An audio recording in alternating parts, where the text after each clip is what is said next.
Welcome to Tyrompers No Limit Podcast. What is going on, ladies and gentlemen, boys and girls? Thank you so much for tuning in to Tyrompers No Limit Podcast. This is a special episode, guys, number 50. We had to bring on my two favorite guests from all time. These are the first repeat guests. Just got married. They've been living on the road here for the last 3-4 months. We got a lot of updates. I love these two. This is a man and woman that I know is going to impact 1 billion people on this earth. It might already be there. I don't know. We'll talk to him about that. Man and woman I love and learn from all the time. This is that they just got back from wedding, honeymoon, travel. We got Miss Devlin in the house. First time we can say that. I know, that sounds so good. I love that. It's amazing. We got Joey and Kelly Devlin. I'm happy to introduce you guys. Welcome back to the pod. Thanks for gracing us with your presence, guys. How you doing today? Good, man. So good. We've just been, it's so nice to be back from our road trip and like not have any travel for a little bit. And like, we're finally back in a little bit of consistency and routine. And you guys definitely have that honeymoon glow too. Yeah, you got that, that little glow. But you guys spent what, 3.5-4 months not at home? Is that right? Like 3 months. Like, just going back, I just can't believe all the places that we went. It's actually crazy. Like, we went to San Diego in May and it just feels like last year. It's so much has gone by, and just so many memories and so many highs and lows and learning and evolving. So much evolving. It's pretty cool, honestly. You really get to know each other, man, when you're spending 3.5 months on the road. Like, biggest day. Yeah, tell us about it. You're like tell us about it. 6 inches from each other in the car, for hours on end. Yeah, the first day of our road trip, it was a reality check real quick. We got pulled over. We found 3 abandoned puppies and took them in. So we had 4 dogs in the car. Then we got a flat tire, so then we had to stop at every gas station and fill up our tire. Then we booked the wrong hotel in the wrong town, and it was a reality check really quick. Yeah. Where they're like, wow, what did we just get into? Yeah, it's wild. I remember because I've been following you guys' journey. I think a lot of people have. So tell us about the dogs, man. Did you just you found these dogs on the side of the road? You just decided, let's give them a home in our car for the next 3 months? What's the plan around this, So we had stopped in Gallup, New Mexico, because we were driving up to Durango, Colorado to stay for the night, and Gallup was on the way, and we were literally just stopping to get some coffee. And we stopped to get a coffee, and then we're like, okay, we're going to take Griffey to this park, Griffey, our dog, to the park, let him run around for a little bit. And so we pull up to this park, and like the first thing we notice when we get out of the car is Kelly's like, oh my gosh, like puppies, wow. And like walk up, and then we're like, oh my gosh, we're like, these puppies are scared out of their mind. They're abandoned. They're hungry. They're tired. They're hot. It was like 100+ degrees in New Mexico. And so you could tell they were terrified. Like something had happened to them. Like they had a trauma response when we came up, because like they were hiding under the trash can and like really trying to avoid us. Like we're not trying. They're really scared of us. Yeah, they're not like allowing us to touch them or anything like that. And we just kept sitting there. And so I called animal control I called the Humane Society, and the Humane Society was like, are these the puppies by like so-and-so park? And I was like, yeah. Like, yeah, somebody already called. We've got animal control on it. So we were like, all right, like we'll just wait around and see if animal control shows up. And they were so cute. We're like, we'll just sit. They were literally like this big. Like, I don't even think they were 6 weeks old. And I don't know how somebody does that, Yeah. No water. But that's the thing is, like that's where our dog came from. Griffey came from New Mexico. It's very popular in that area of the country because there's a lot of reservation land, and they actually call them res dogs, where there's just a bunch of dogs that have been abandoned on the reservation, and they get taken in by shelters or whatever. But you could tell, like, by the way the people answered the phone, that like this is probably almost a daily occurrence for them. Like it wasn't, there was no sense of urgency, like, oh my God, there's puppies there, we're on our way. Like, oh no, somebody's gonna take care of it. Like, there were other people at that park and they just like didn't care. I was like, how can you not care about these 3 little dogs? Yeah.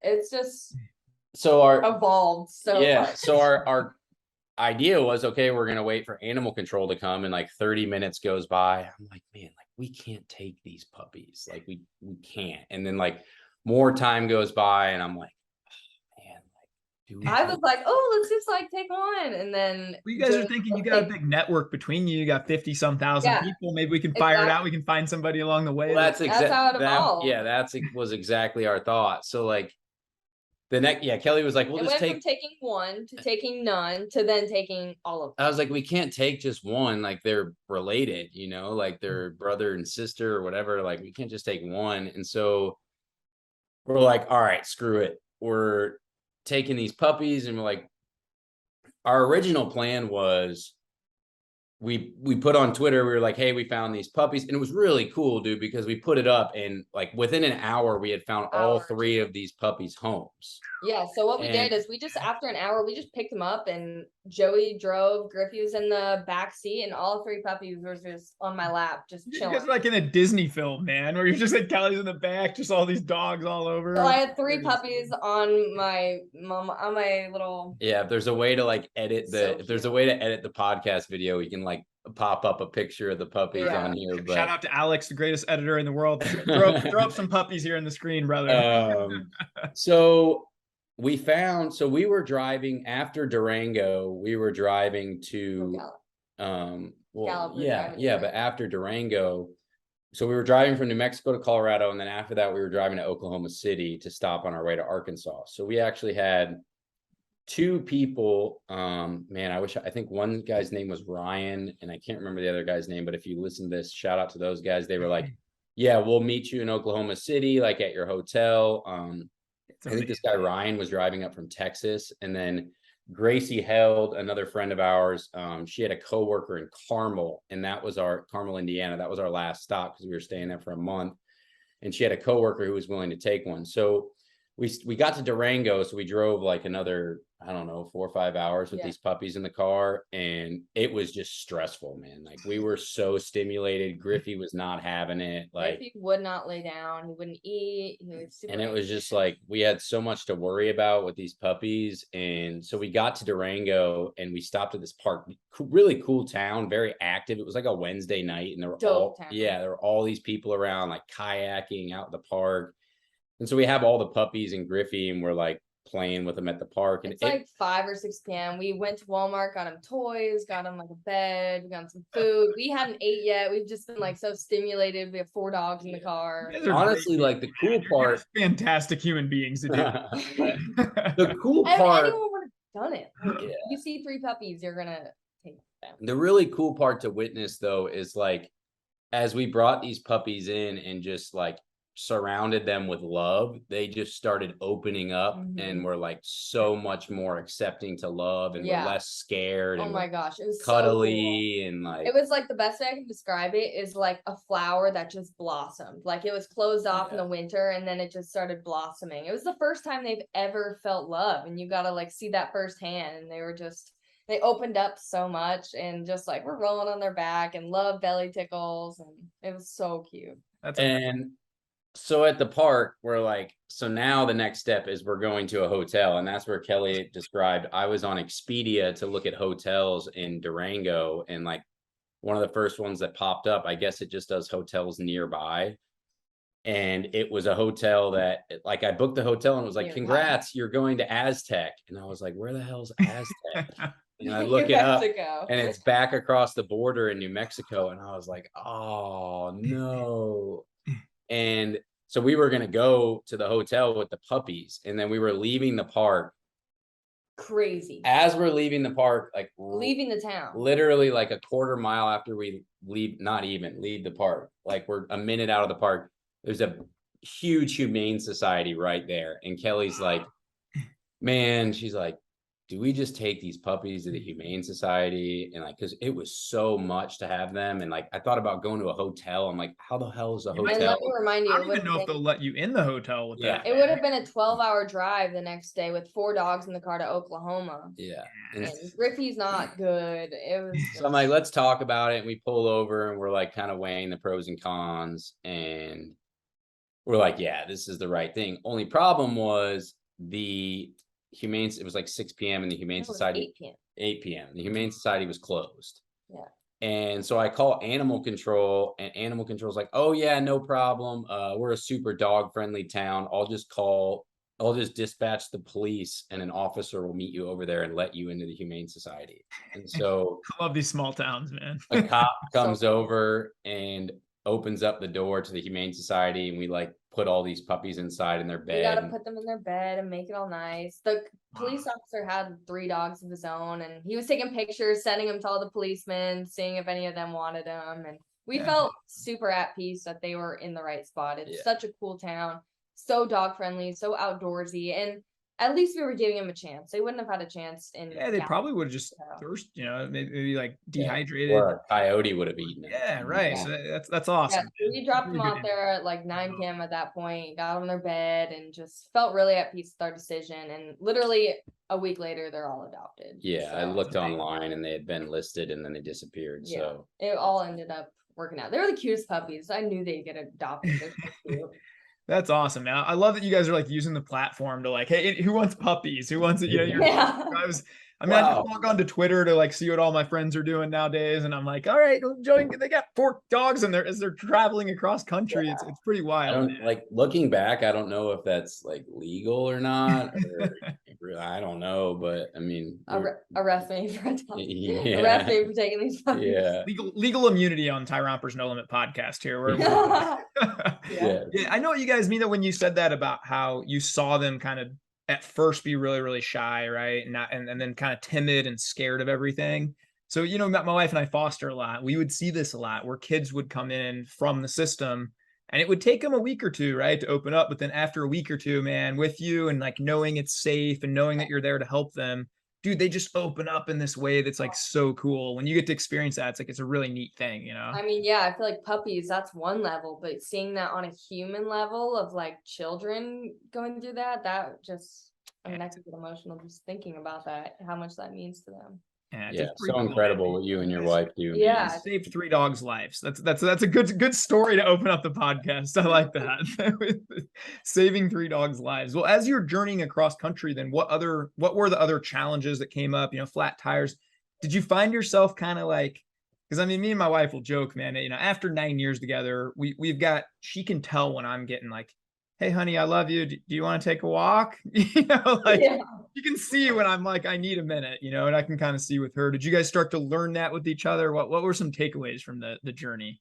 Man, there have been so many. I actually journaled about it after our whole road trip. But just writing down everything that I took away from that road trip, because in the beginning, it was like, it really peeled back our relationship and just like forced us to grow. The best way I could describe it was we had an open wound and we had to figure out over the weeks as we got more into our road trip how to stitch ourselves back up. Like we really kind of struggled the first couple weeks. Just we couldn't seem to get on the same page. I mean, we're such consistent routine people, and taking all that away from us and just like we don't even know where we're staying the next night, or we don't, just being in someone else's home. And it was a lot on our relationship, and it, we didn't expect it, but I'm really proud of us for the way we got through it. I mean, we came out so much stronger, and I'm so grateful that we went through it. It was just, I felt like it was just God's provision. Like, you need this before your marriage, and you need this before your wedding. And we didn't know it, but I'm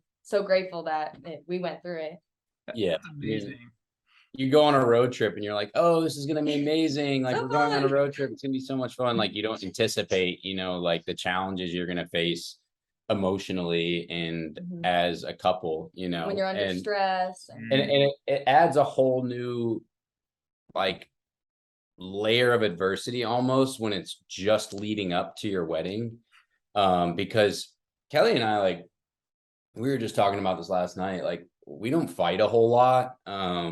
And like, I don't know, we just like get along really well. And so like leading up to the wedding, this was honestly, to this point in our relationship, like this was the biggest hardship we had had together as a couple. And and it scared us. When it's leading up to your wedding, you're like, holy shit, like we're about to get married. Like, why are we fighting this? We're going through this. And what the beautiful thing was, is like, once the dust settled and the smoke cleared and like, you had realized, you were being tested and like there was so much good to come out of it. We were so happy and like grateful with the timing of the way it because when we got to that point, we had like that revelation moment, like we had just gotten so deeply connected to each other, like after it had happened. And we were like, and then it was leading right up to our wedding. And we were like, wow, it couldn't have been better timing. Like the beginning of June, at the beginning of our road trip, we really kind of struggled and everything. But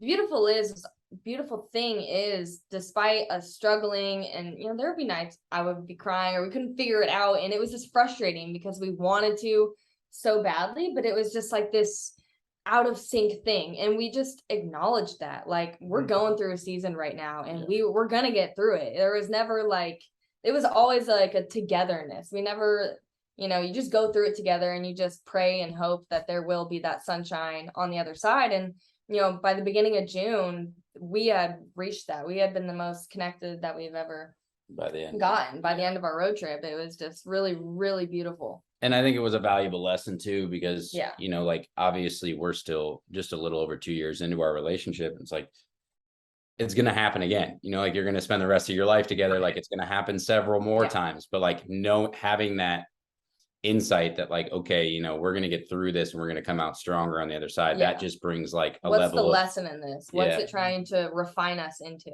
Yeah. So it's just like a level of hope or like just confidence in the future, when something like that happens. It's like a diamond. You need to have some refinement and pressure to create something beautiful. I think it's absolutely right. I think a couple big takeaways from that is, one, you mentioned in the beginning, you guys are routine people. Joey, I know you. You're a 5:05, like 5:15, we do this. But so when you got thrown off your entire routine, it kind of makes sense, right? That you're gonna face these new challenges and struggles, and all this stuff's new together.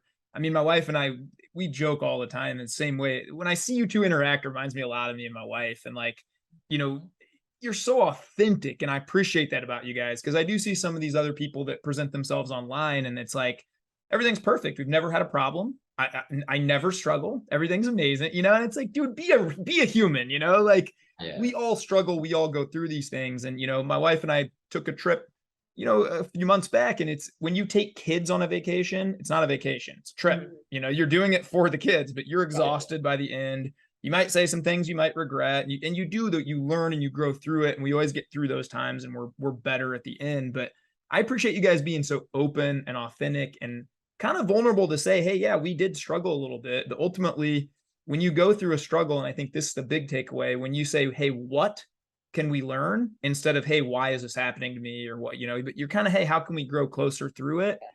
That's when the real magic happens, and you come out the other side stronger. And I love, Joey, that you said, hey, it won't be the last time. It's I do something dumb once a month, say something dumb to my wife once a month, man. Just equip more tools in your toolbox to then fix the situations in the future, or just help you equip you with, if it happens again, when it happens again. And I think it's important to know too, like, as we have seasons of life, like relationships have seasons, and there'll be winters and there'll be springs. And the road trip, in a sense, for some of the time was a winter, and then spring was around the corner, Yeah, it was some of the best memories ever, but it was also some really low points, and we're not shying away from that. We're not perfect. And can I ask you this might be like a hard question, but like, were you still doing a lot of coaching during some of those low points and things too? And did you find that hard? Because that's been one, I'll never forget when I first became a coach, and I had 2 clients that call the next day on relationships and having a great marriage. And I did the dumbest thing ever to my wife. Like the day before, she had a friend come into town she hadn't seen for 5 years, and I made it all about me, and she didn't get to see the friend, and we had a fight that night. And then I remember, now I'm trying to coach these guys on how to have a great marriage, and I felt this imposter syndrome. And I remember talking to Zach and working through it with him a little bit. But did you guys have any of that as you were kind of, when you're not clicking, you don't really feel as powerful or built up to kind of pour into other people? How'd you kind of deal with that? I know I did. I mean, I'm not like a relationship coach, or I'm a fitness health coach, but it was still really hard some weeks. On Mondays and Tuesdays, that's when I had a majority of my calls. It would be like, 6 to 10 calls in those days. And it was really hard to switch it on and, be that coach for them and show up for them, when really, like, I felt like just emotionally, mentally, I wasn't fully there. I felt a little bit off balance. But I feel close enough with my clients. I'm just honest, like, hey, I'm not fully here today. Just want to, preface that and let you know, and just get that off my chest. I'm not trying to be anything that I'm not, but they're girls. They understood, like they're so encouraging, and they just really showed up for me. So I'm really grateful for my clients and the way they showed up for me. It was just kind of like a mutual thing. But I just outright front said it, like, hey, I'm not having the best day. And I think as a coach, like, adding that level of relatability to it, like, makes you a better coach, like, to profess to people like, hey, I'm going through something because sometimes people, like you were saying, on social media, or like, sometimes coaches, like, you put yourself up on a pedestal, like you can do no wrong. And I think when you open up about that, like, you bring yourself, like, you're both here on the same level, and you can relate to your clients a lot more in that sense. Yeah, Like you said. I totally and agree with also when I hear someone, if I hear another girl say she had a bad day or whatever, it brings a level of comfort to me, especially if a coach were to tell me that. It almost makes me feel like, oh, I guess we're not that far off. Like, I guess we're not that different. If you think of a coach as a higher up, but when they experience the same things as you, you can achieve just what they achieve. Yeah, I definitely agree. I remember hopping on those calls and being like, look, don't do what I did. Here's the mistakes I made. And then you're right. It is like this level of relatability. And I remember when I first hired Zach, we love Zach on this podcast, but I remember him saying to me day one, like, bro, I don't have it figured out. You're seeing highlights. I'm going to be real and authentic with you. I struggle. We all struggle. We're just getting through this thing together. Right. And so I do think that's a cool thing, but I appreciate you guys sharing that. That's some cool wisdom there too, for anybody out there coaching. And also, don't be looking at people's just highlights on social media. This drives me nuts when I it's such a slippery slope, because you don't want to be the Debbie Downer on Twitter, like, just post about your bad days and what your thoughts are going. But you also want to be encouraging and have a good presence and a positive influence. But it's a hard balance of, like, being real, and being relatable, but also being positive and encouraging. So I always find it a hard balance, but it's I think that's the gift of being just authentic. I think for all of us is you just get to share, like, dude, I'll just tweet, like, I don't want to go to the gym at all today. Like, I'm just showing up today, man. Like, some days you just got to show up, right? Like, I don't want to be here. I'd rather be spooning my wife still, but I'm here, like, just you show up too, like, and just kind of being yourself, I think is a big gift in that. And kind of, Joey, I want to go on to one thing with you here, because this was really powerful to me, man. And it's a thread you put out a couple days ago. Can we talk about that a little bit? Yeah, for sure. Your decision. And for anybody who probably follows me, probably follows Joey and knows his story and sobriety for 3 years, right? And kind of your alcohol. And then you kind of made a decision and put a thread out. And man, it really hit me super hard, man. And I thank you for it, because I'm always learning from everyone around me, and it means a lot to me. But can you kind of tell that story, how you came to that decision, and kind of your thoughts around sharing it? Yeah, for sure. So I had thoughts, like, obviously people ask me in the past, like, are you ever going to drink again? You think you're going to do this for the rest of your life? And like, I don't really know. And at that point in my life, I was more so like, I just don't really see a purpose for it in my life at this time. And I knew that if I, my relationship with alcohol was, I was using alcohol to suppress things that, it was a coat for me, and I was suppressing things that I didn't want to deal with. And I was able to create a lifestyle or introduce habits into my life where, I was able to start to face some of that stuff and peel back the layers of myself without alcohol in the equation, and start to really heal from a lot of the stuff that I had been running from, like using good times as an escape, being that life of the party guy, because that was an identity that I had for a long time. So I was able to kind of let go of that identity and in a sense, find a new identity in sobriety, and, getting my life together in a sense, really changing my life around. But I had, the thoughts of, am I going to drink again? I don't know. And it just really never was the right time. And we had gone to Montana for our wedding, and we got there on Tuesday. We were getting married on Saturday. So we just had a long week in Montana. And I think it was the first night we were there. The first night we were there, we were just sitting out on the patio, and it just all kind of came up for me, you know, where I was like, I felt in a sense that I almost had an attachment to sobriety that I don't know if I want to say it was unhealthy, but it was just like an attachment in itself where it had become an identity for me.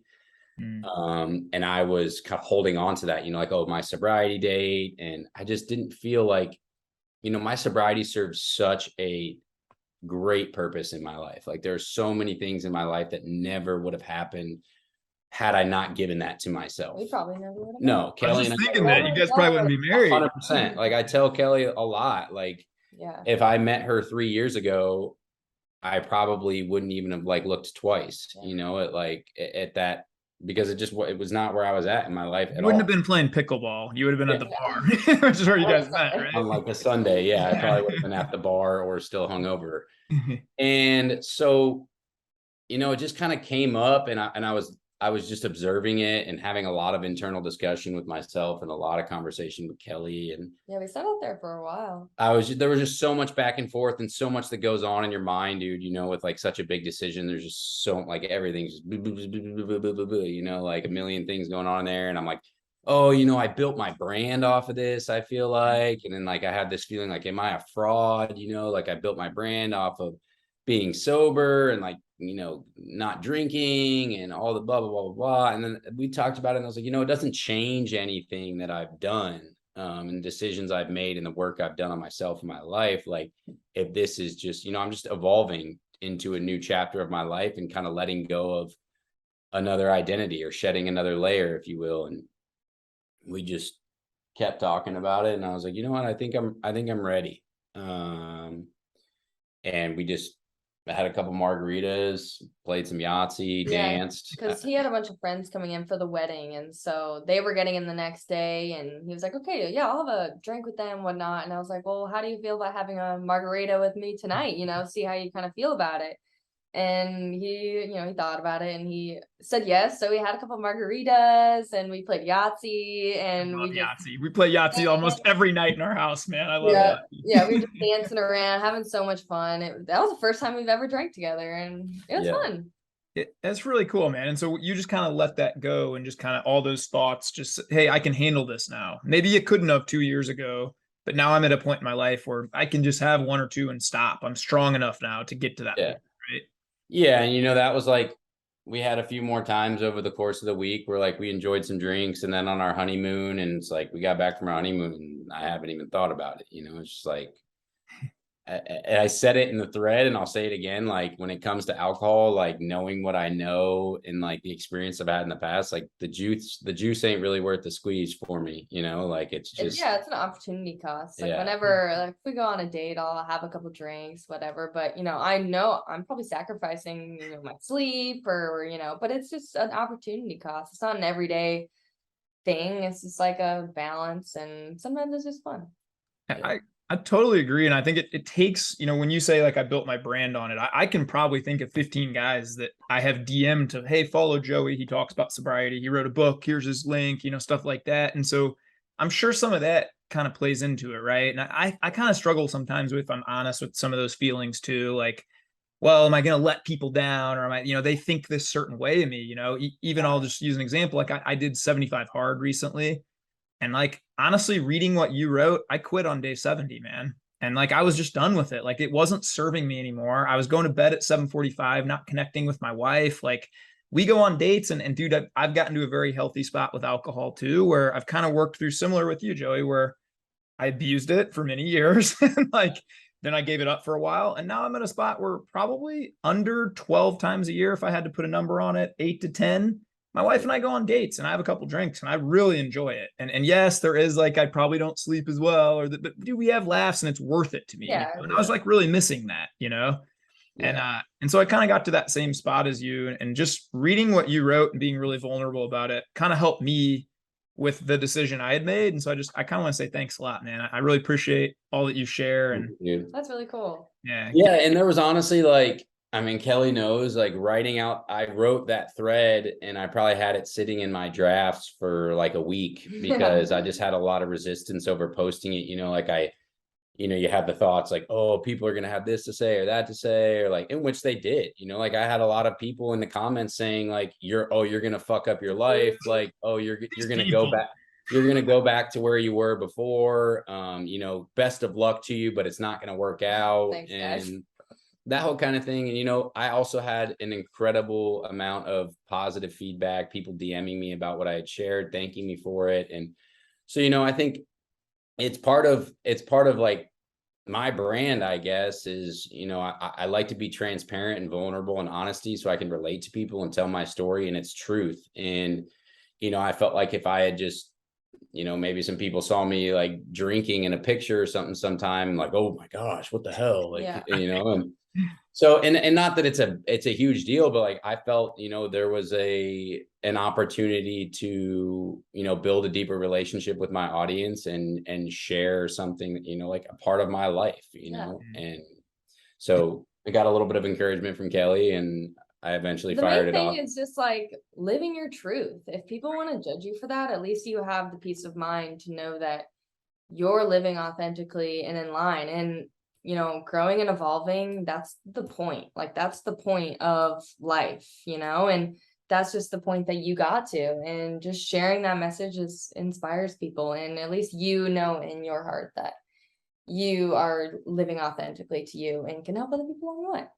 So I'm super proud of you. I'm proud of you too, man. I think that's awesome. And I think that's hard. That's so hard. Sobriety, a lot of people hold on to that, like, and I'm just super proud of you for just allowing yourself, being open enough to grow and evolve into a different version. That's right. And there are seasons of life, right? And there are certain, as you kind of grow through, I think that's the cool thing is it's not a one size fits all. There's probably somebody listening to this who they know themselves and they know, dude, if I have one drink, I'm going to have 72. I haven't grown enough yet to that spot where I can control it and I can take it. Like, I think there's some things in life, right? Like I pop an edible like once a month probably, and I just take a walk and I freaking love it. And I end up like usually like writing somebody a letter and like crying and like just, like I just love it, But then I had a season of life that was pretty hard, like several months back when we lost a foster daughter that I thought we were going to keep. And dude, I did an edible like 4 days in a row, and then I realized, all right, I need to take stock of this, right? And so I made a rule for myself, 0 for the next 3 months. I want to make sure I'm in control of this, right? And so I think as long as you're up, like kind of auditing yourself and realizing again, it's serving you and you're not a slave to anything, but it's just serving the best you and the highest version of you. That know thyself. Tell you what's best for you, they don't. And one of the biggest parts of it too is just like having totally changed your lifestyle. Like my lifestyle is no longer in a type of environment where like I'm surrounded by that or like I have a need for that. Like it just, yes, like I introduced it back into my life and I had my first drink, but like I still go back home and I feel like nothing's changed. And like on top of that, it's just really nice having a wife who makes it so easy. Like Kelly literally has like a 2-drink tolerance, like she goes out, we go out to dinner, we go out to dinner and she's halfway through one of her skinny margaritas and she's like, wow, I'm pretty tipsy, and it's like, okay, yeah. And she's super she's super focused on her health, like we both are, and it's just not something that it's an accountability thing too. Like neither one of us are ever gonna get to the point where it's like, let's keep going, let's go to the club, like let's get blacked out.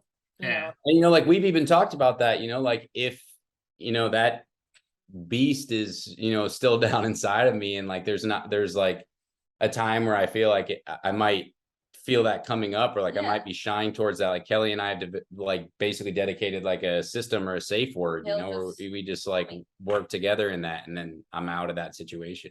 That's awesome, man. And I think again, whatever works. Like me and my wife are similar, man, where, I have a rule where I put a water between every drink and I'll tell her before we go out, hey, I'm going to cap it at 3 drinks over this 6-hour date, or whatever it might be. And then about once a year, I'd say I unleash the beast and I just go crazy. And like, it's usually when we're in the Bahamas, we don't have kids. I sleep till 10 the next day. And it's like, you're going to come and go to a little out of line once a year, man. That's fine with me too. And that's healthy. Like to me, that is healthy. Like you need that balance, like giving yourself permission to just like be intuitive. And if you feel like that's the right thing to do, like I think that's healthy. Like to me, having a drink every once in a while, that is healthy in my mind, that balance. And to other people, knowing yourself, it might be to not have a drink. To others, it might be saying, you know, yes to the donut. To others might be saying no to the donut. It's just such a subjective thing. You just have to really just know yourself. Right. And I think all three of us here, we've built our lives around systems that are going to keep us on track, right? Like we're up at the same time every day.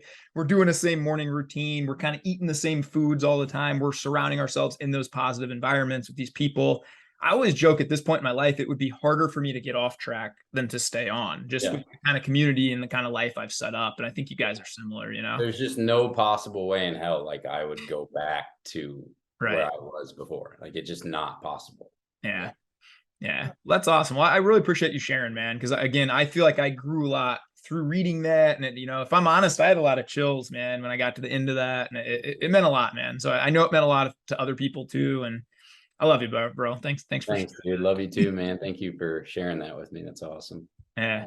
All right, Kelly, next question for you out here. You know, you and your dad are really close, right? We talked on the first podcast, and Kelly was first podcast she ever did was on mine, man. I was super grateful for that. And I think you shared a lot, and you're the most watched podcast for a very long time on the Tyrompers No Limit podcast. But one thing that kind of went back is, you know, you and your dad, he's kind of your hero and close. Can you talk about sort of the emotions, how Joey and your dad are close, and kind of leading up to your dad giving you away? And like, I'll be honest, a week ago, I listened to that song Butterfly Kisses. You ever hear this song?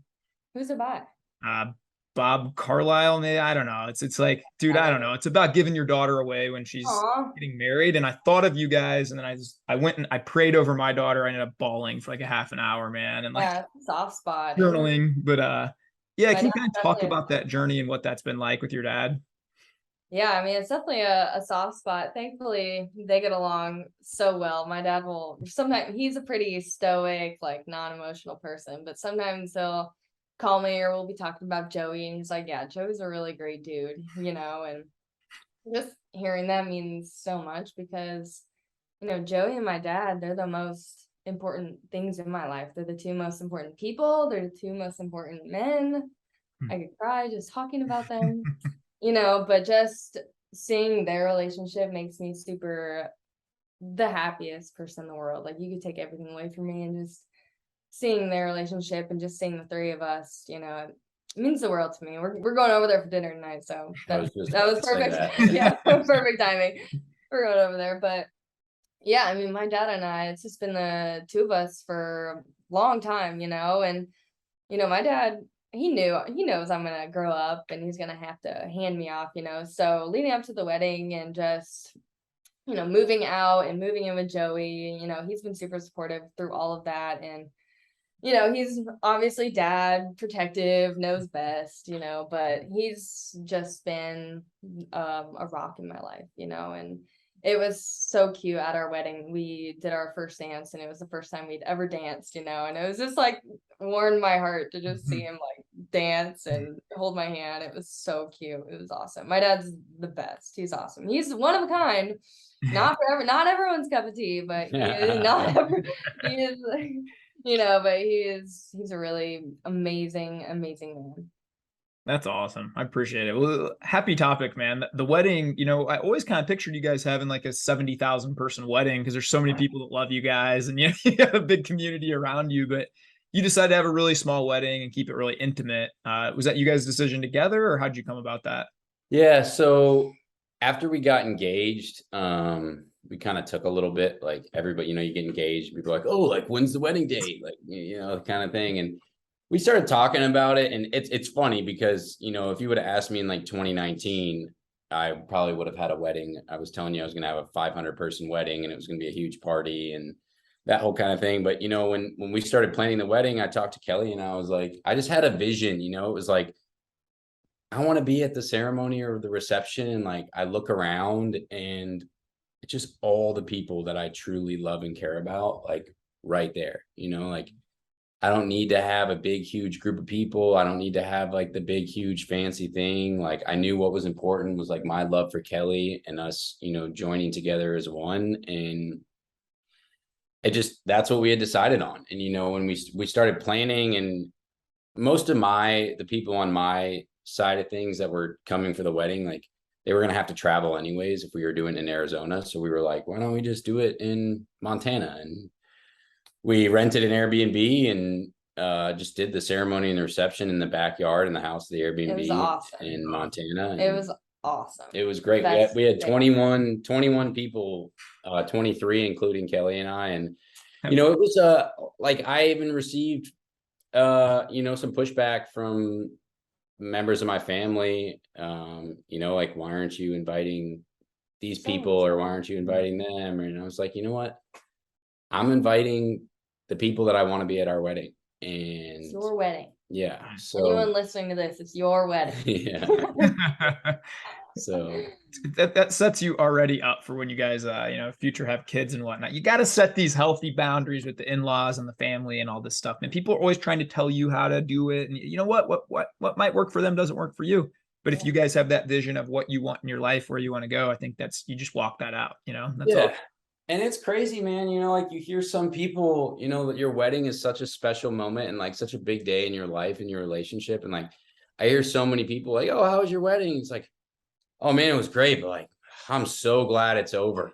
I'm like, I'm so upset. Literally the next day, I was like, I wish we could just rewind and do it again. I still go to bed every night. So sad that I'll never get to relive that day again. You guys can redo it, man. And at our 10 years coming up, we just had our 8. Every year. No, 10, I want to redo the vows and redo that whole thing. Yeah, you can redo it. And the crazy thing is, you know, like, everybody told us this, and I'll say this to anyone out there who is, you know, getting married soon or thinking about it. Like, everybody tells you it goes by fast, but like, holy shit, you know, like, so I wish I could have just slowed down time. You know, it was like you can't be present enough. You can't be present enough. You blink and it's over. You know, Kelly, the next day, she was like, is there anything you would have done differently? I was like, I would have slowed down time.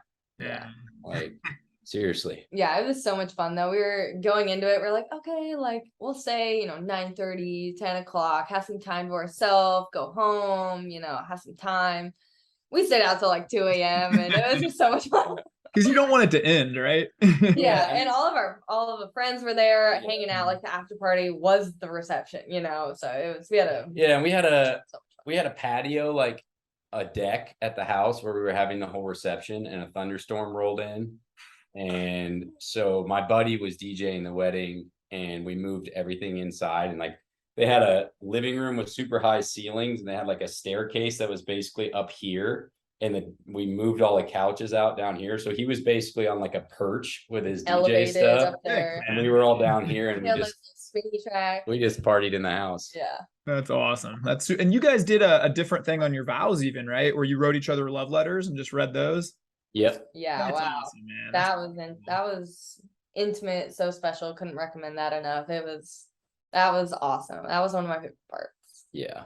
That's so cool. I think the thing I love about you guys most, you know, you're super authentic and you do things your way. You know, like, again, it's society tells you to spend X amount or do this or this way, but hey, you're going to do what's best for you guys. And I think that's what ultimately everybody out there should seek to do, you know? Yeah, I mean, whose life are you living? Are you living your life, or are you living other people's life, or are you trying to create a perception of what you want other people to perceive you as? Does that make sense? Yeah, you know? Definitely does. All right, well, can we get to some of the viewers' questions? We put out today and said, ask you guys any questions. First one comes from Tori. Shout out to Tori at Octotori. That's OCTORII. Thanks, Octotori, for the question. And this is a good one. I'm anxious to see what you guys says. It says, how will you maintain a healthy marriage with a large social media presence? I've got some thoughts on this, but I'm anxious to hear you guys' thoughts. You're looking at me. I'll go.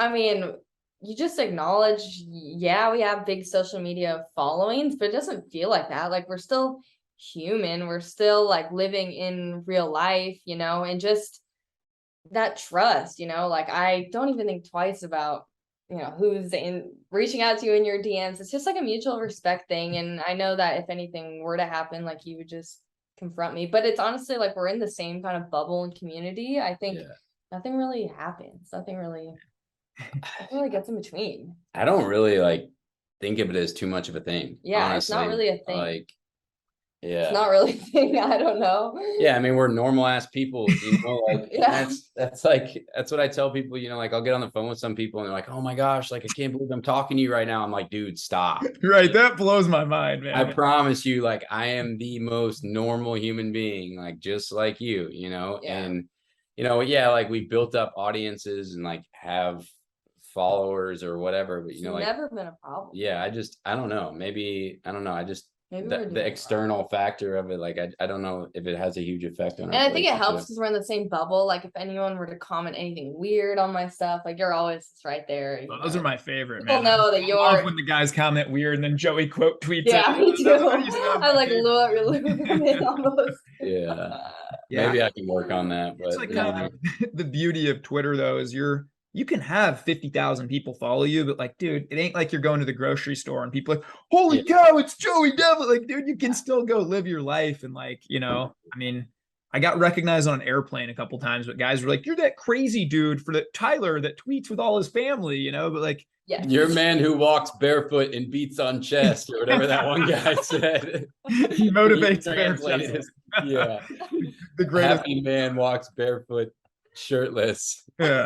Yeah, I think it's not that big of a deal, honestly. And me and my wife had a talk pretty early on when I started sharing a lot. And she just said, hey, I'd appreciate to keep kind of our intimate side pretty intimate, like, and I think some other people might not, where they might share these things, but we just kind of said, hey, this is what we're going to share. This is what we're going to not, and kind of leave it at that. And as long as you have that healthy boundary, I think it's pretty easy to navigate, to be honest, Yeah, and we're pretty open with what we share online, and that's all transparent. But if we have like a big tweet or whatever, I feel like we always kind of like bounce it off each other, Yeah.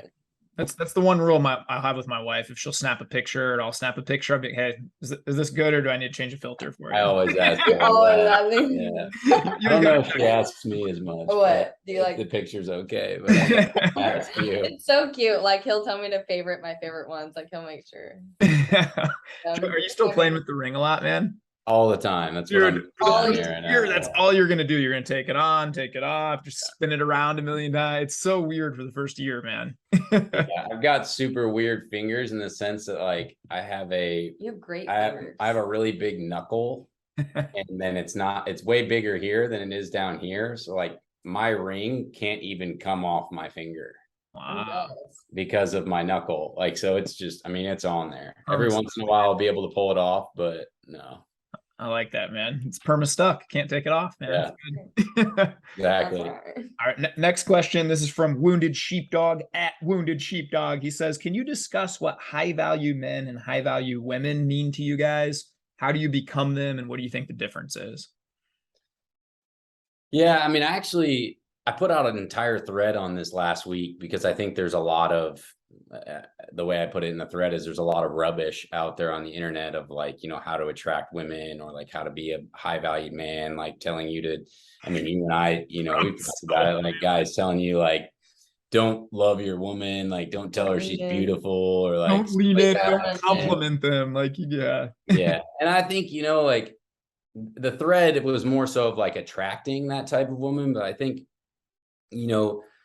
there was a whole list of things I put in this thread that I put out, but like honestly, the thing first and foremost, is just working on yourself. Like working to create more love for yourself. Cause like I think so much of your value in a relationship like comes from the love between you, and it's like the more you can create love for yourself, the more available you are, like readily more capacity. Like the more you open your heart to be able to give and receive love more. And I think just having a level of discipline to yourself, like being able, having your shit together, like, just taking care of yourself. Yeah, taking care. And I think, like there's, like we've talked about it, there's levels almost to, like I can go out to the world and be like, a tough person that protects Kelly and like willing to go to war with her. But like when I come home with her at night, like you're like cuddle bug. Yeah, like Kelly brings out a side of me that like no one else really sees, like I'm goofy to everybody but like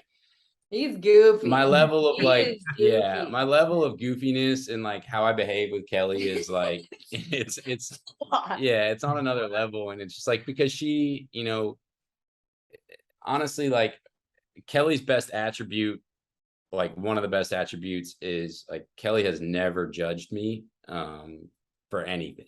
You know, like I never feel any level of judgment from her, and that just allows me to operate so freely and so authentically, like with her, like truly be my true self, because she's just never judged me. And so I don't feel, you know, I feel welcomed and accepted and loved for who I really am. And that's just, I mean, I don't know if that falls under the question of high value, but like, you know, that's such a wonderful attribute, and something that she brings to the table for our relationship. And yeah, but like, you know, just working on yourself.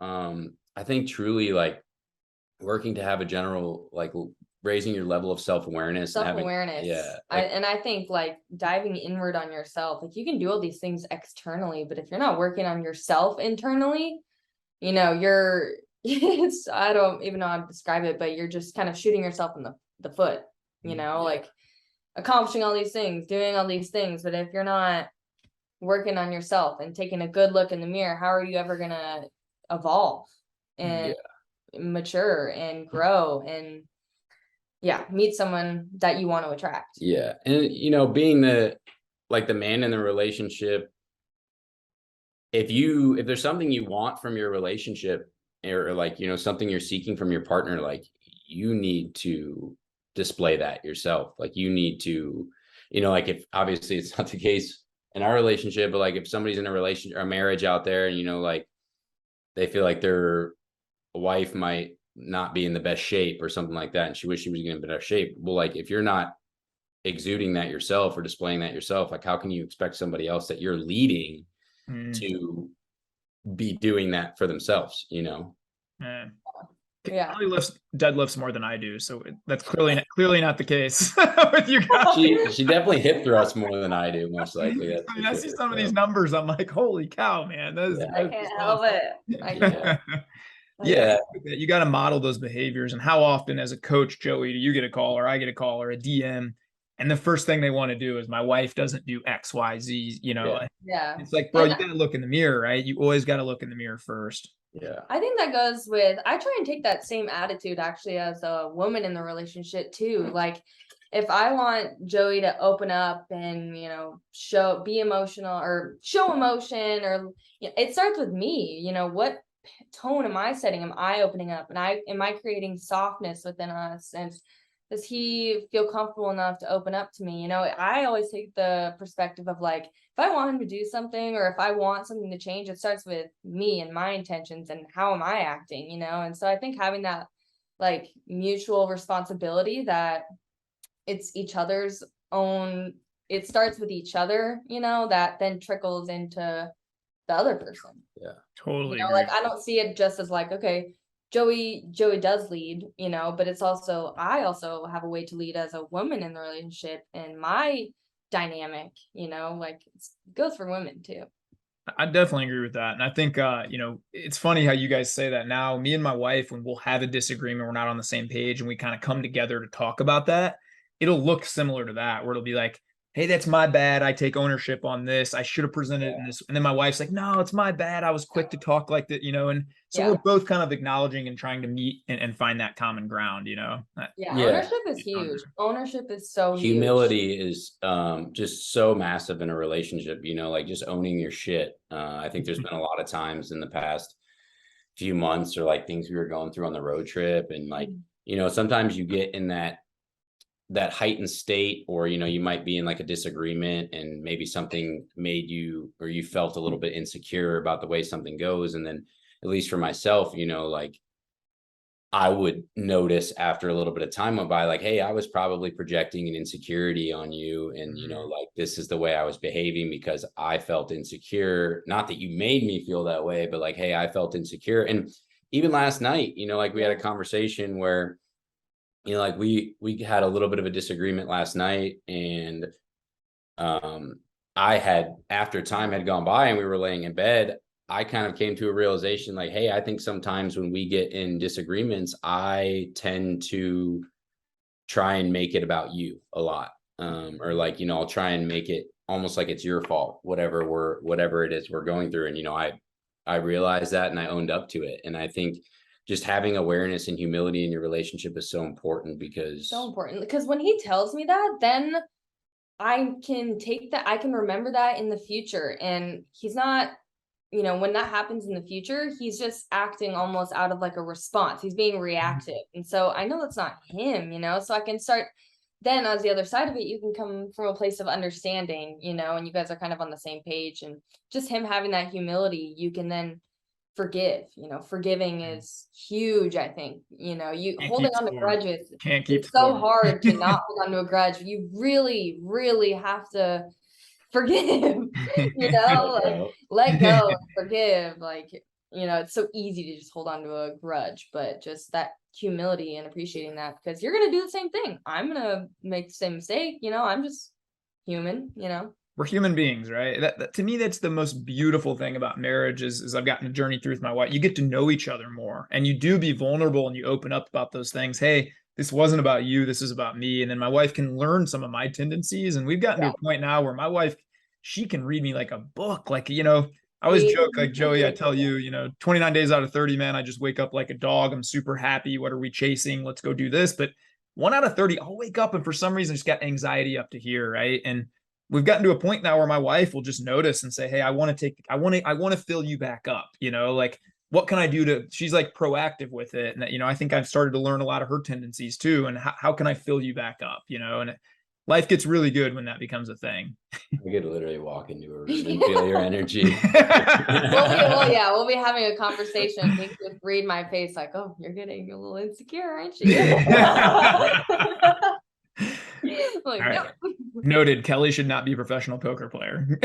Not poker. We've been gambling though. Yeah. I like it. All right. Well, next question comes from Michael. This is at born_again_men. Michael's a really cool guy. And he says, actually, no. Oh, yeah. This is a good one. What role does faith play in marriage, and how will you grow together in faith? This one's been an interesting journey for us, just being super vulnerable with this conversation. Last year we were really, really on it with going to church every Sunday, reading the Bible, having just faith in God. And we still do have that faith in God, but there was a turning point for us a couple months back, maybe earlier in the year, where we just, we were going to a Christian church, nothing against, love that church, love our church, but we just kind of felt called to just explore different beliefs and different viewpoints. And, it's nothing against Christianity, but with our faith, we just kind of wanted to expand a little bit and just see what else resonates. And, maybe that gets some hate or whatnot for not being Christian. Everything gets hate.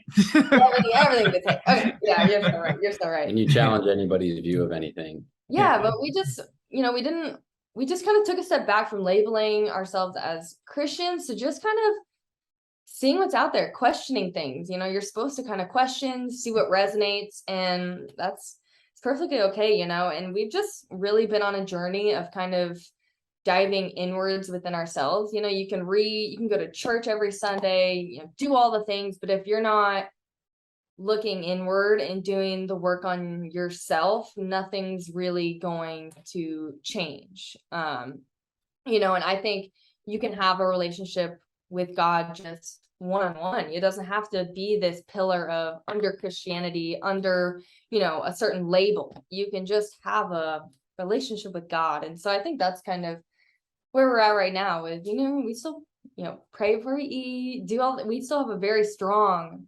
faith in God. I'm not saying anything against that. We're just kind of figuring out what that looks like right now. I think that's healthy, right? You're supposed to explore and make it your own. And maybe when you first get into it, it's kind of almost a projection of what other people tell you you're supposed to think, you're supposed to believe. And I think that's part of it, right? As you journey through, you should ask these big questions. You should, why do I believe this? Why do I believe the way I believe? And explore it. And I think, my Eddie Lowen, shout out to one of my first mentors and preachers who kind of helped me get my way back, just always told me, hey, you're a smart guy. Go study what atheists say, go study what Christians say, go study these other, like make it your own, right? Like it shouldn't look the same, So I respect that as you guys are on your journey to finding exactly what works for you, right? Yeah, and there's no right answer either. I don't believe that there is one right answer. I think that kind of defeats the whole purpose of like faith in something larger than yourself and a higher power. And, you know, like to think that there's like a one, like there's a one-stop shop of like the way it's supposed to go or the way you're supposed to view it. Like, I think that really like misses the boat on the whole entire concept of God and spirituality and faith, like to think there's one modem of understanding it, you know? And so we've just really explored what that looks like for us. And, yeah, you know, I think in terms of our marriage and our relationship, like, so much of what I understand and what God means to me is like experiencing God, and what that looks like is, you know, like giving and experiencing love and just trying to, like, God is love. Yeah. And trying to like love Kelly to the best of my ability, and just to truly understand, you know, like what's happening right now is exactly the way it's supposed to happen, and what's meant to be is what's meant to be. And, you know, this is where we're supposed to be at this point, and truly believing that, and knowing that, you know, whatever it is, there's a path and there's a reason for it. Yeah, I think our road trip really kind of showed us the presence of God in our lives and us as a couple. Just the way he refined us throughout the beginning, towards the end of the road trip, leading up to our marriage. Like, it was inevitable, his presence and power in our road trip, in our relationship. Like, it was, I cried just because how powerful it was, you know, and just no doubt about it. Like, just the way he evolved us, and just really, really, really strengthened my roots and my faith in God, you know. And just everything happens for a reason. There is God's divine timing, and he has a plan for you. And, you know, it might not make sense now, but in hindsight, you'll be able to see that, and he's going to provide you that clarity, you know, and just always know that it will come. I love that. Couple of things there. I think, you know, even back to you guys' engagement story where you were stranded on a mountain and almost died, you know, and I feel like God answered a lot of prayers there to even, you know, get you to safety. And again, you know, I always, you know, the second point, I laugh a lot of times when you got the Catholics saying, you got to believe this one certain thing or you're damned, right? You got the Christian, you got the Muslim saying it's their way. It just kind of seems silly to me, right? To think it, to me, I almost picture it as, if there's an ant walking along the sidewalk, for him to know what I'm thinking and processing all the time, it's even a farther gap between me and God. Yeah. So like, you know, again, what are the two greatest commandments? Love God with all your heart and love your neighbor as yourself. Who's your neighbor? Everyone. Yeah. It seems pretty simple to me, but I think a lot of people make it a lot more complex than it has to be. And they want to pit certain religions against each other. And I don't really even like religion, to be honest. I'm just kind of a Jesus guy. It's kind of and I think it's really when you get into like the concept of identities and people like wearing identities as hats, or like, you know, having certain ways in which they view things, like when you challenge that, or like when you say that maybe there's this, or maybe there's that, or maybe, and people just, because people are attached to those identities in which they've attach themselves to, you know, if you challenge that, then it's not okay. Or, you know, they want to lash out because they have this entrenched way of which they view things. And if you challenge that, then you're a bad person. Or you're like, wrong. When, how do you know? And, you know, it's like, I was one of the greatest examples is like, I just think it's so funny, you know, and I'm not trying to be judgmental, but, you know, I had a post where I was talking about God, like maybe a year ago or so. And I had some guy tell me that I wasn't fit to talk about God because I was living with my fiance. And I just thought that was hilarious. You know, like, dude, if you really want to go with that, like Jesus rolled with a whole crew of sinners, you know, like his whole squad was bad. There ain't a week that goes by for a period of time I wasn't getting multiple DMs saying, you shouldn't be with Joey Devlin. Zach Hummel shouldn't be allowed to talk about God. He cursed it. Like, dude, it's like, dude, go read the passage about the first stone, man. You're missing the whole point of loving your neighbor as yourself. And if you really want to embody God and you really want to embody Jesus, they loved everyone. And if your whole point is to know and love God, like, why is it such a big deal how whatever avenue somebody chooses to get there, you know? That's to me, man. I'm way too busy focusing on my own. Like if I'm focusing on what everybody else is doing, man, I don't know. I feel like I've made every mistake in the book. So I for better or worse, I can't really cast a stone, man, at anybody. So I've pretty much done everything. So I'm just gonna love on people, man. But as you guys explore your faith and keep growing through that, man, always here, man. And I love you guys. We love you. Last question comes from, this is Sharky Waters Nation. I love this guy too, at Sharks and Sports. Cool guy. Couple part question here. This one's gonna be fun. I think I know the answer to both of this one. Favorite lift and why? And do you guys enjoy running? We'll start with those two, and then the third part comes after. Wait, answer these for each other. I guess both of you can answer. Okay. Favorite lift and why, and do you enjoy running? Oh man. Kelly's favorite lift is hip thrust. I was gonna guess that one. It's a love hate. It's a love hate. A good lateral raise can't mess with. But probably because she loves just destroying her glutes when she goes. Just something about the hip thrust. Like, it's really nice on my joints. Doesn't give me joint pain. I can lift heavy at it, and I consider it a compound lift. So it's just one that's easier on my joints and gets me good results. And yeah, ego boost, I guess. It's crispy. When you get the form down, it feels really good. Right, now we're going to play it like the marriage game. Now, Joey, does Kelly enjoy running or not? We'll see if you get the answer right. No. Are those both correct? But I ran a half marathon and I enjoyed training for that. It's not that I don't like running. It's just my hormones have just been so up and down for so long. It's really hard on my hormones. I've lost my period multiple times from just doing too high of intensity stuff, and so it's not that I'm against running. Just right now, lower intensity stuff is just easier on my body and what my goals are right now. So that's not to say that. All right, then Kelly, you answer for Joey. What's his favorite lift, and does he enjoy running? Not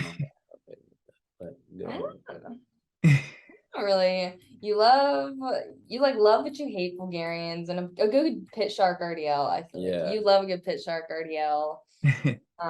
Love the hack squat. I was gonna say hack squat next. You're good at hack squat. You have really good knee and ankle mobility. So any squatting thing Joey is really good at. Very jealous of Joey's legs. That you really like running either, but you're a good runner. Like, I think you're a good runner. You have the body for it, and I think on occasion you do enjoy it. I think my relationship with running is like, I hate the idea of running and going running, so but nice. Then when I'm in the middle of it, I'm like, oh yeah, I love this. But like anything leading up to that, I'm like, man, screw this. Yeah, I'm sure everyone else. I have this thing where I'm like, okay, before we start in mile 1 and 2, I'm like, this sucks. I freaking hate it. This is stupid. Why does anybody run? Then mile 3, 4, 5, I'm like, this is freaking awesome. I have this high. This is glorious. Look at the mountains, the sun. Get in the groove with your And then at the end, I'm really sore and I hate it again. It's pretty much the same. I've had some true spiritual moments on runs, like, I guess runner's high, if they refer to it, where like I've been in full on tears, like running somewhere random, like great song playing in my ears, like just absolutely floating, and it doesn't happen all the time, but I've had many of those moments, and I think it does give you a really, really great high and endorphin release. And now as I'm saying, man, I should probably get out and run. I enjoyed training for my half marathon. There's just something, you just kill so many birds with one stone. Not only is it so good for your heart health, it's cardio, but you're getting outside. It's not like you're inside. You're getting steps in. You're getting your workout in. So I could go for, a 40-minute run and I've already hit my 10,000 steps a day, gotten outside, gotten vitamin D, and worked out, You can put podcast on. You can put a sermon on. You do a lot of different things too, which is nice, which I like. Yeah. All right, last part of his question, and I think I know what you guys are going to answer. You can answer this one together. Do you believe people have the ability to completely reinvent themselves at any time? Yeah, I do. Yes, but there's like nuance to it, I think.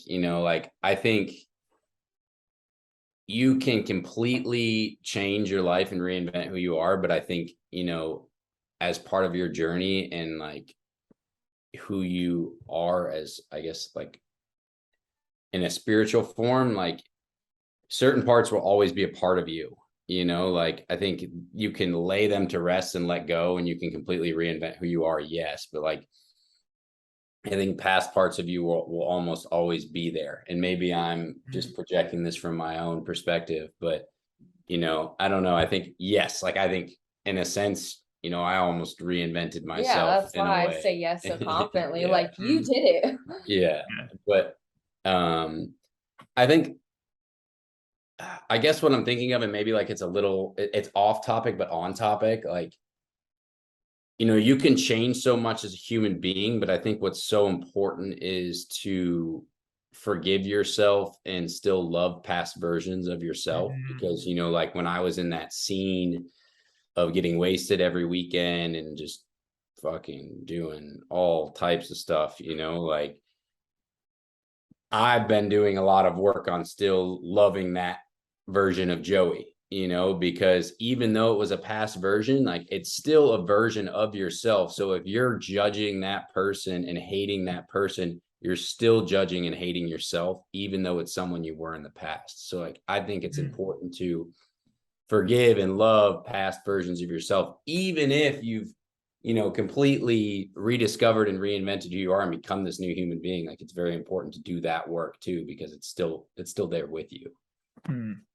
I like that, man. It almost brings it full circle to what you talked about, where, at the beginning of you guys' road trip, it was some hard times, right? And maybe those were hard times when you were getting wasted and doing all these things, but ultimately it led you to this better path and led you to, so you don't want to change anything, right?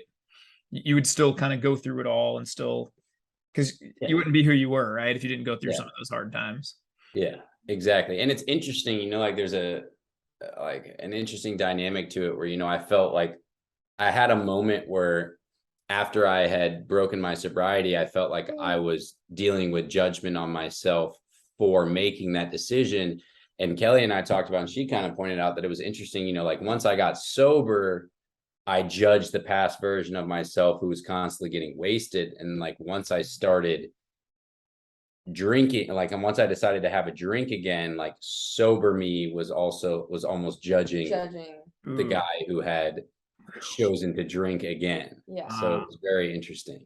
Man. I mean, you can't hate, I always try and remember, like, you can't hate yourself into a version that you love. You have to forgive yourself. You have to come at peace with your past and whatever things that you've done, because they've led you into a better version of you. They've provided you that clarity into who you are becoming and who you want to be, Yeah. And what's important, like, for anybody out there is listening to, like, I try and remind myself, like in that period of my time, like the one, that kind of dark period of my time is like, I was still Joey. I was just a little bit lost, and I was just trying to find my way, and I'm still trying to find my way, but I'm in a better place now than I was then. Yeah, I think that's always important, man, is again, forgiving yourself, or not even forgiving yourself, but just being okay with where you were, right? You're never going to keep growing as a person if you just tell yourself all the time all these negative thoughts and that you hate that version and those things, right? Yeah. I like that, man. That's cool.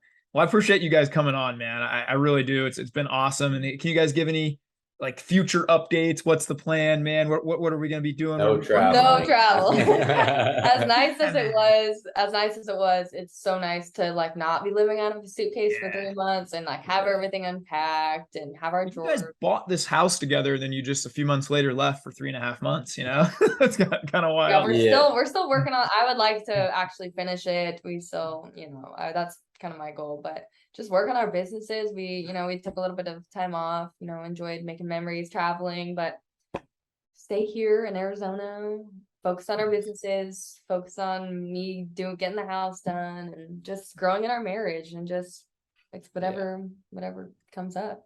I love that, man. Well, I know there's so many people that look up to you guys, that learn from you guys. I'm one of them. I'm super grateful for our friendship, man. I pray for you guys all the time. I love you guys from the bottom of my heart. I think there's a rumor going around me and Joey might do an annual retreat, another retreat this year coming up in 2023. That was super fun, man. Super impactful. I still talk to like 90, I think every single guy on that trip. I was talking to Julio today. I talked to every single guy on that trip. I still talk to, man. Yeah, such a cool group of guys, man. Shout out to the AZ crew, man. That was fun. But I appreciate you guys coming on, man. Any last words of wisdom for anybody out there? Maybe they feel stuck. Maybe they feel like, man, I don't know what I'm doing with this life right now. What are your best advice for some people out there listening? Just remember, after winter comes spring. Keep going. After every winter, always spring. Just keep going. Yeah. And every single human being has the opportunity to radically change their life. That's right. It just takes really one committed decision. That's right, man. That was the first thing me and you were going to work on when we each had like 600 followers. We were going to co-write an ebook together about like a committed decision. I remember that. Man, writing an ebook turned into hosting a retreat together. Right. I was like, I love this Joey guy. I want to work with him in some capacity, man. And yeah, you guys started at like the same time around. I remember that. Yeah, I was actually going to share that the other day. It was really cool. I like looked back through. I meant to text it to you and I forgot, but I looked back through our old DMs and it was like the first time we talked to each other and stuff. And I think maybe I even had more followers than Tyler at the time. I think I had like 700 and he had 500. And this was like sometime in 2020. And now Tyler has like freaking 100,000. No, dude, I got lucky because they tried to shut me down my outdoor gym during COVID. That's when I just like, every day I'd go to this, I'd like film myself like ripping down all this caution tape and being like, they're not gonna make me not do pull-ups. And then that's how I found you. I remember that, the Karen at the park. Yeah, they filmed me for a while. They called the cops on me, all this stuff. So yeah, it's like that was a wild time, man. But yeah, I think that's pretty wild. We were in an engagement group together, and then I think we both quit the engagement group after a few days, but we stayed buddies, man. So that was fun, man. But I really, man, I mean this bottom of my heart. Like I'm a better person because of both of you guys, and I just love you to death. And I can't wait to see where you guys are going to go, man. It's super fun. And I'm super grateful for you guys coming back on. Thanks for having us back on. I really we love you too, it. man. Yeah, we love you so much. And thanks everyone for listening. You're talked about often in our household. So man. Well, at some point I want to either me and my wife come to Arizona, usually once a year. And I'd love my wife to meet you guys, or man, come to Vegas. I'll hook up your rooms. We can hang out around here. Good hikes and good spots around. Kelly and I would also love to make it to Africa someday. That would be a dream. So. That would be a dream, man. That would be that would be so much fun, man. All right. Well, I love you guys so much. Anybody out there listening, thanks for tuning in. Tyrompers No Limit Podcast, episode number 50. We did it, guys.